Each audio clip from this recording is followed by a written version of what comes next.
12만 대 중고차가 선보이는 압도적 스케일. 국내 최다 매물 1위. 이런 1위 누가 할 수 있겠어? 중고차 매물 넘버 원.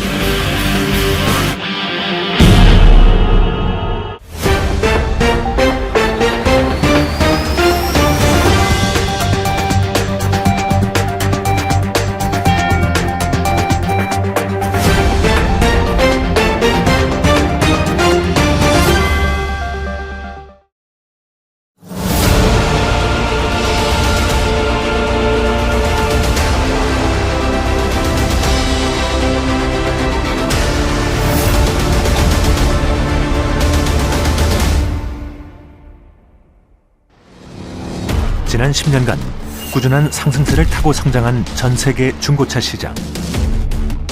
반면 우리나라 중고차 시장에 대한 인식은 여전히 좋지 않다.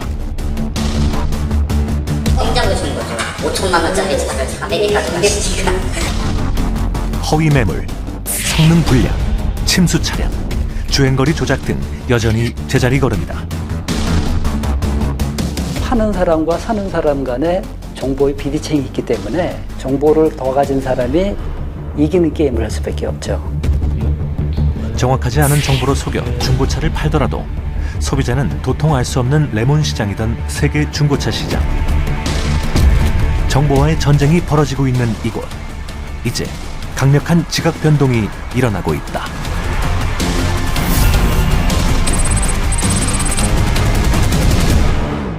오늘 인사이드 경인에서는 관련 전문가들과 함께 변화의 바람이 불고 있는 중고차 매매 시장을 집중 분석해 보겠습니다. 출연자 소개합니다. 대림대학교 미래자동차학부 김필수 교수님, 안녕하십니까? 네, 안녕하세요.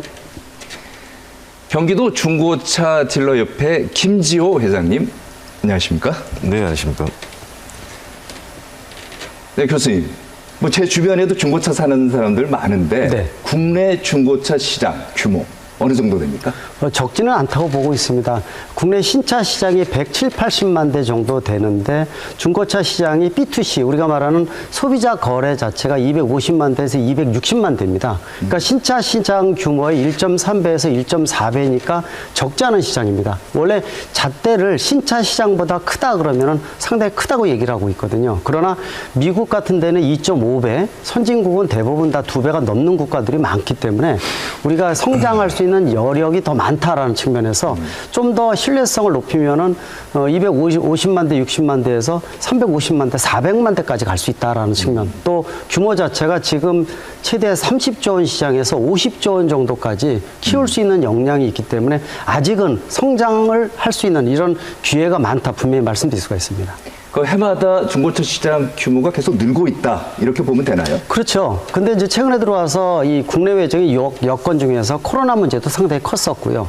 또 차량용 반도체 부족 현상으로 신차 공급이 안 되다 보니까 그 영향이 중고차 시장까지 왔다고 볼 수가 있어요. 이런 여러 여건으로 인해서 성장하는데 상당히 지금 고민도 많아지고 있다는 거죠. 그러나 소비자의 신뢰성을 상당히 높인다면은 얼마든지 시장 규모는 더 키울 수가 있고요. 네. 더욱이 보통인데 중고차 구입할 때는 단지나 이런 데 직접 가서 시승도 해보고 차량을 보면서 계약을 맺는 경우가 많은데 네. 신뢰성이 높은 선진국에서는 온라인 판매가 많이 늘어나고 있습니다. 온라인 판매. 네, 신차 같은 경우에는 브랜드 이미지가 있기 때문에 바로 신차를 구입해야 하는데 가격만 맞으면 그냥 구입할 수가 있거든요. 근데 중고차는 남이 쓰던 물건을 리프레시해서 재무장에서 판매하는 거니까 역시 이 중점적으로 검사하는 거는 물론이고 실질적으로 가격도 그렇지만 믿고 살 수 있는 시스템이 중요합니다. 네. 그런 부분들이 확대되기 때문에 온라인 판매도 늘어나는 것은 확실한 사실이라고 볼 수가 있습니다.